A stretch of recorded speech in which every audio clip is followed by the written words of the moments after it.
Bonjour à toutes et à tous et bienvenue dans ce tutoriel de la série Symfony 6, le 21e de la série, et il va s'agir aujourd'hui de transférer les informations qu'on a mises dans le panier dans le tuto précédent vers la base de données et de créer une commande. Alors elle ne sera pas complète, on ne va pas encore gérer les coupons, on ne va pas encore gérer l'affichage de la commande, mais on va transférer donc tout ce qu'il y a dans le panier vers une commande qu'on aura créée et qui sera donc stockée.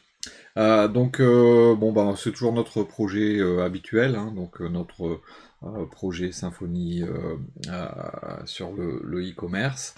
On a donc il est là, notre base de données qui est prête. On a le panier qui fonctionne. Donc là, j'ai déjà fait quelques ajouts la dernière fois. Donc on a notre panier avec l'ajout des quantités. On peut aller ajouter un autre produit dans notre panier. Donc tout ça fonctionne. Mais maintenant, donc, il s'agirait d'ajouter tout ça dans une commande, de faire une vraie commande, et donc d'aller stocker dans la table qui s'appelle Orders, et donc d'avoir l'ID, le user de la commande, la référence de la commande, donc on fera une petite référence basique, et la date de création.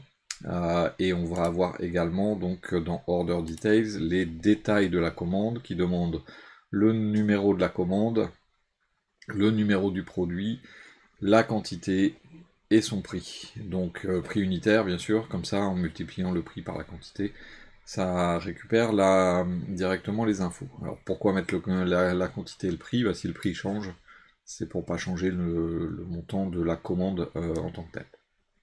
Alors, il va manquer des choses, hein, il y a les coupons par exemple ou autres, mais ça on va les faire par la suite. Donc ce qu'on veut faire, c'est, je vais revenir sur mon panier d'ailleurs, c'est ajouter ici un bouton envoyer ou valider mon panier ou quoi que ce soit.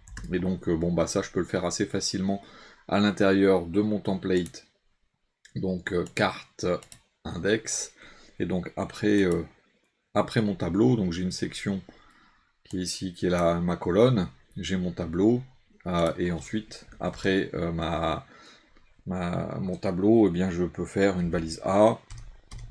Pour l'instant, ce sera un href dièse, valider le panier, par exemple. Alors, je vais, étant donné qu'on a Bootstrap, autant en profiter. Classe btn primary, comme ceci. Et donc, ma page, hop, elle est là. J'ai bien mon bouton validé.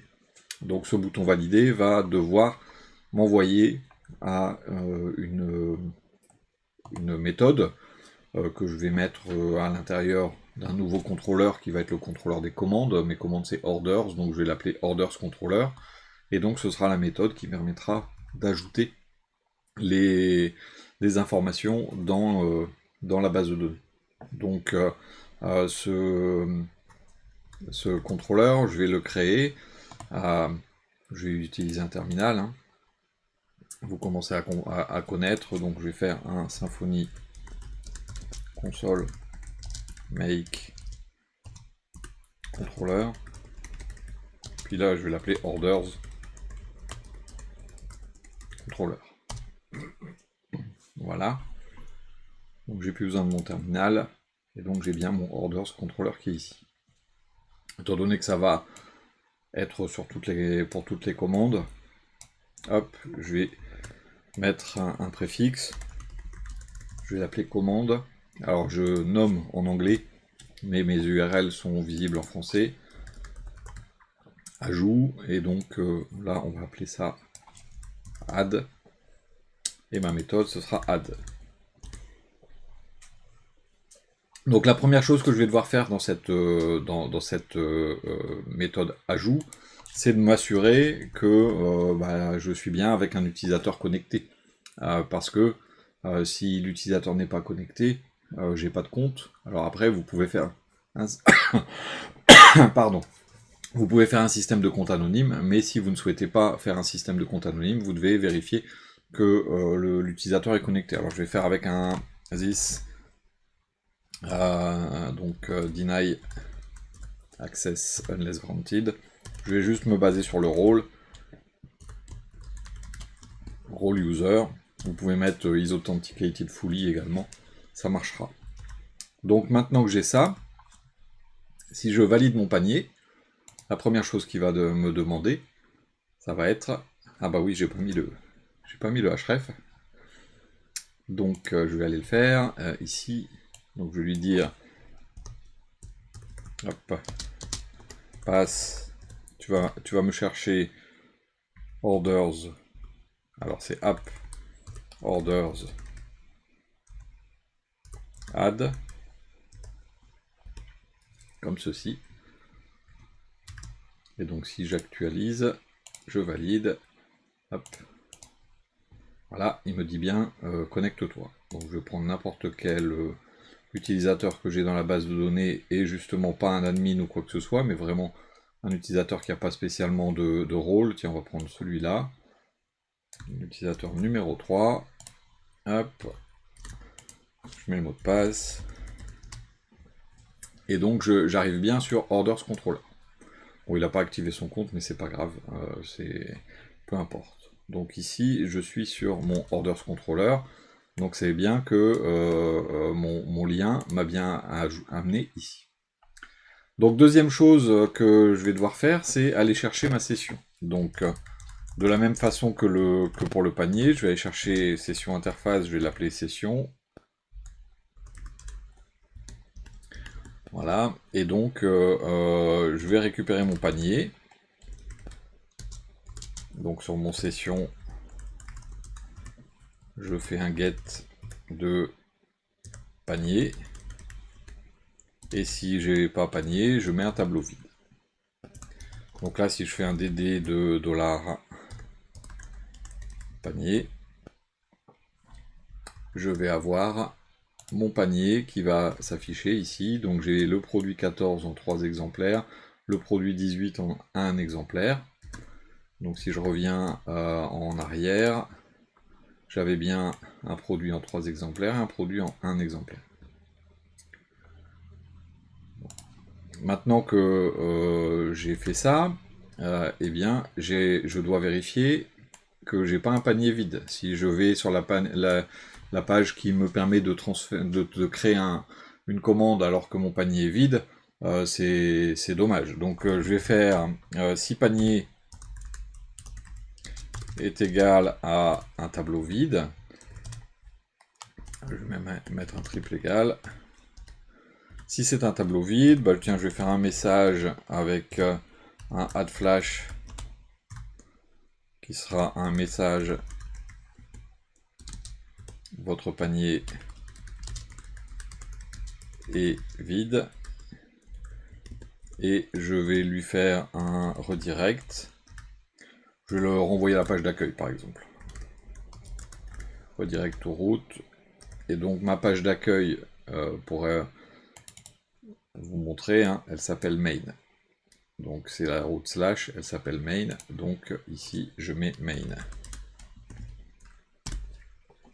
Donc ça veut dire que si j'arrive sur la page d'ajout, ici je fais valider, j'arrive bien sur le contrôleur.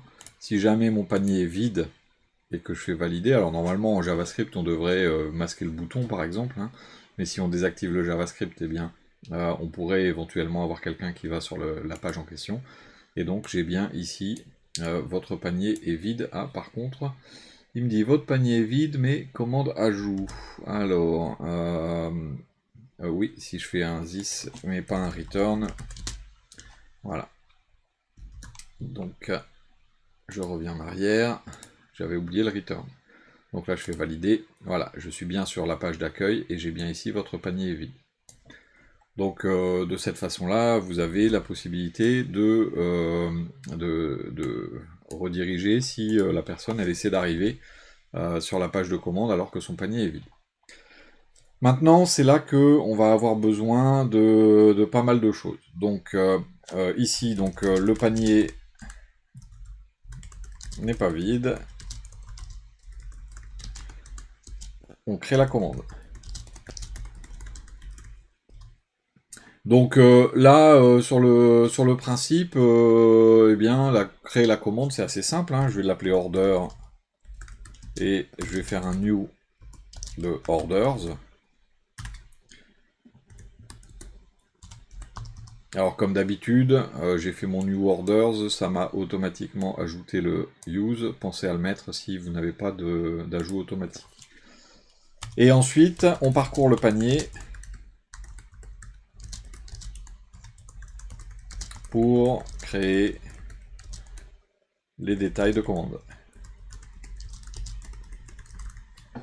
Donc ça veut dire qu'il va falloir qu'on boucle le panier étant un tableau. Hein. Si je vous remets le DD de $panier,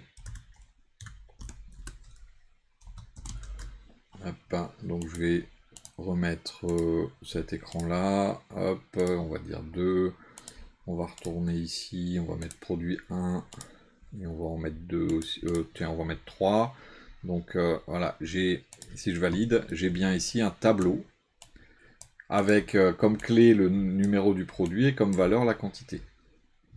Donc produit 14, quantité 2.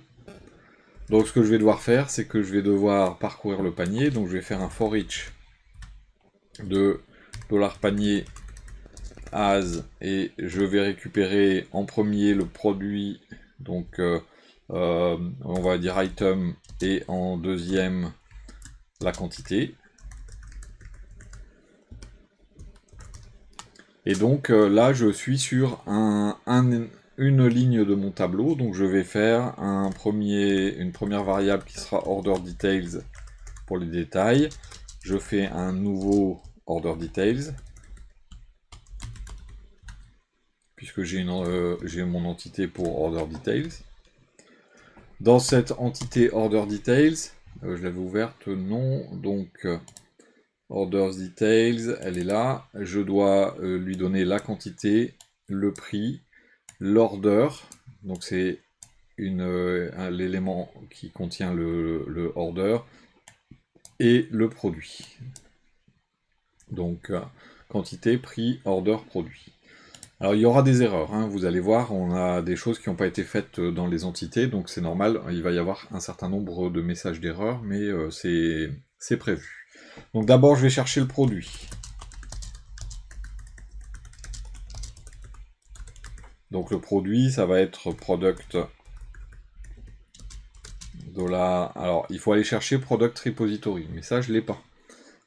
Donc ce que je vais faire, c'est que je vais injecter dans ma méthode product repository. Product repository, voilà. Et donc pour aller chercher mon produit, je vais dans product repository. Et je fais un find de mon produit, donc c'est item. Find me permet d'aller chercher par son ID. Donc si je fais un dump du produit, donc là si je fais un DD de product, ça va s'arrêter à la première boucle, on n'en aura qu'un, mais ça devrait être le produit qui a l'ID numéro 14. Donc c'est bien l'ID 14. Donc on est bien allé chercher le produit.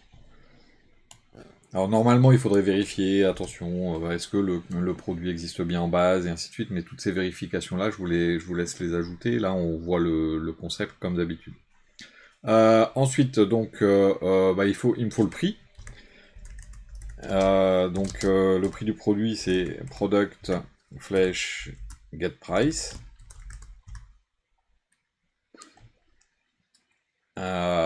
Ensuite bon j'ai besoin de quoi? Alors la gestion de stock on l'ajoutera par la suite.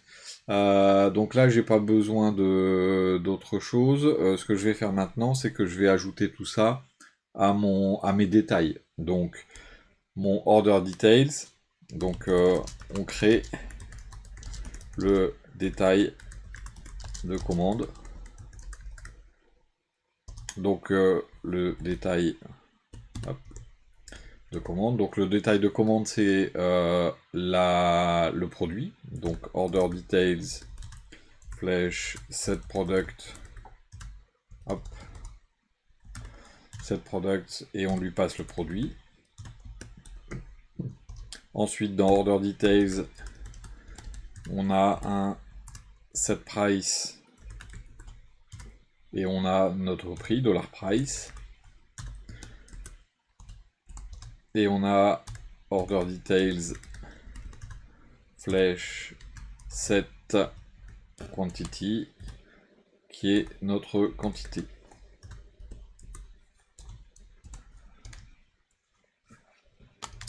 Donc ça c'est pour le détail de commande. Ensuite, ce qu'il va falloir faire, c'est créer. Donc on ajoute. Donc j'ai oublié une chose. Il aurait fallu que ici, avant l'order, ici, on détaille. Donc on remplit la commande. Donc il faut que je fasse sur order. On a dit, on a un set user qui est le user connecté, this get user. On a une référence. Alors je vais faire une référence aléatoire, hein, mais après à vous de créer une référence qui sera une référence de facture. Donc vous avez plein de logiques, hein. Vous commencez par l'année, le mois, vous mettez un bout du nom du client ou autre. Mais donc cette référence, donc là je vais mettre un unique ID. C'est pas la bonne pratique, mais c'est pour l'exemple. Et donc là j'ai mis users référence, donc par rapport à mon entité orders, on a référence, bon coupon j'en ai pas parce qu'on gérera les réductions plus tard, users c'est fait, et j'ai order details. Et les order details, je suis en train de les faire dans cette boucle. Donc j'ai commencé à remplir la commande, et donc là, il faut que sur mon order, je fasse un add orders details avec mon order details. Donc là, j'ajoute les détails dans ma commande qui est à l'extérieur de la boucle. Donc je vais les ajouter au fur et à mesure. Ensuite, il va falloir que je persiste. Donc que j'ajoute mes données. Donc ça, je ne vais pas le faire dans la boucle, hein. Je vais le faire après. Et donc là, par contre, il me faut l'entity manager. Donc je vais injecter dans mon entité, dans ma méthode entity manager interface. Je l'ai pas. Manager interface. Voilà. Je vais l'appeler entity manager EM. Et donc là, il faut que on persiste et on flush. C'est-à-dire qu'on crée les requêtes et on les exécute. Donc $EM flash persiste et je vais persister mon order. Et c'est là que vont intervenir des erreurs. Et donc $EM flash flush pour exécuter mes requêtes. Je vous ai dit, c'est là qu'il va y avoir des erreurs. Donc pour l'instant, j'ai rien mis comme quoi la commande elle a été validée ou quoi que ce soit.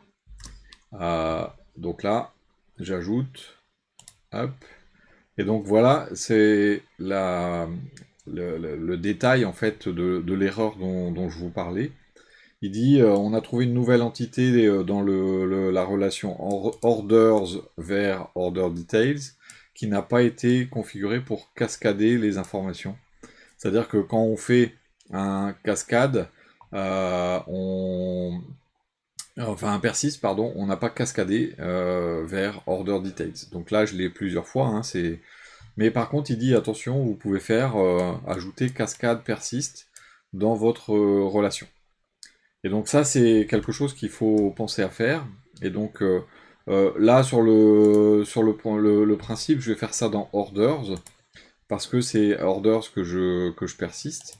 Et c'est là, sur mon one-to-many, j'ai le orphan removal égale true, et donc je vais rajouter cascade de points. Alors attention, on est en paramètres PHP, on n'est plus en annotation, donc ce qu'il y a dans le message d'erreur ne fonctionnera pas.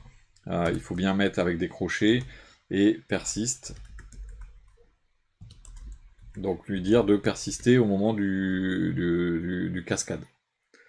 Donc là sur le principe, normalement on fait aussi derrière un Symfony console make migration pour mettre à jour la base, et Symfony console doctrine migration migrate. Je pourrais mettre d2.m qui veut dire doctrine migration migrate aussi. Voilà, donc là j'ai mis à jour la base, ce qui fait que si je vais dans ma base de données, dans la structure de ma table orders, dans hop, elle est où structure, dans la vue relationnelle, je vais avoir c'est même pas là, autant pour moi, c'est dans l'autre. Ça va être dans order details. Hop. Voilà, donc ces informations de relations ont été en fait mises à jour par l'intermédiaire de cette commande. Donc là, si je réactualise maintenant, voilà, je suis arrivé sur Orders Controller, donc ça a bien fonctionné, a priori. Donc si on va maintenant dans Orders Details, je vois apparaître Order 1, produit 14, quantité 2, et le prix de 400 €. Order 1, produit 17, quantité 3, et un prix de 80 €. Donc si je vais maintenant à l'intérieur de Orders, je vais trouver le Order, hop là, Order 1, il n'y a pas de coupon, c'est le User 3, il a une référence, et il a été créé le 30 juillet 2023 à 12h47, donc 14h47 parce que je suis en UTC, au niveau de la gestion des fuseaux horaires. Donc voilà, j'ai créé une commande. Alors c'est bien, hein, mais pour l'instant on n'a rien dans notre contrôleur ici. Ce qu'on va faire, c'est qu'on va faire un this add flash message commande créée avec succès, et this redirect to root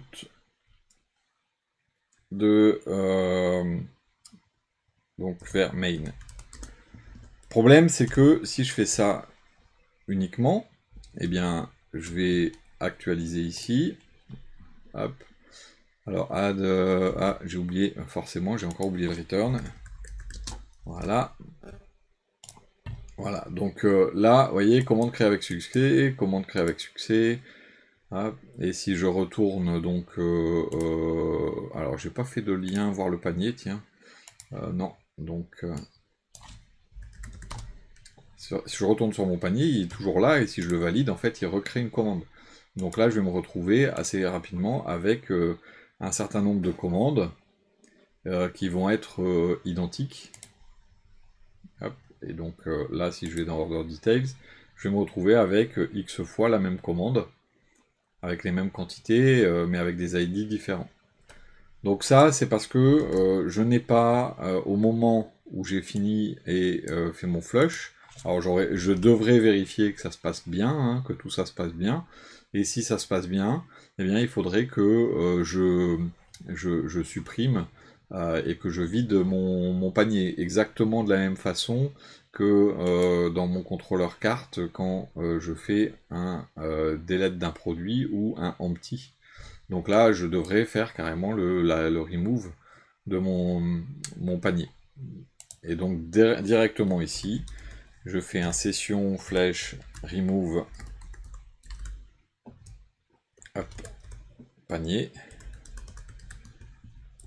comme ceci, avant d'aller sur la page principale. Donc là, si je suis sur mon panier, je fais valider, j'ai bien ma commande qui est créée, et si je reviens, Alors il faut que j'actualise mon panier, hein, mais si je reviens, mon panier maintenant est vide. Donc ça permet d'éviter d'avoir des doublons de commandes. Donc je vais refaire la manip. Je vais mettre hop, 4 écrans. Je valide. J'ai ma commande qui est créée. Si je reviens sur mon panier, il est vide. Et là par contre, je vais me retrouver avec une commande 6 qui a le produit 14 en 4 exemplaires. Donc tout ça maintenant est fonctionnel. Et donc on a la prise en compte donc, de notre commande à l'intérieur, enfin dans notre panier, à l'intérieur de notre base, et donc on a une commande qui a été créée. Donc on regardera un petit peu plus en détail comment gérer l'affichage de cette commande, le destinataire de la commande, comment gérer également les coupons de réduction si on en a. Donc tout ça, on le regardera dans une prochaine vidéo. Je vous remercie beaucoup pour votre attention, pour votre fidélité. N'hésitez pas si vous voulez nous rejoindre sur le serveur Discord, c'est totalement ouvert. Je vous rappelle que je ne fais pas de support technique sur YouTube. Les questions sur YouTube, les questions techniques sont tout simplement supprimées. Elles sont donc le support technique est uniquement sur Discord. Je vous remercie beaucoup pour votre attention et je vous dis à très bientôt.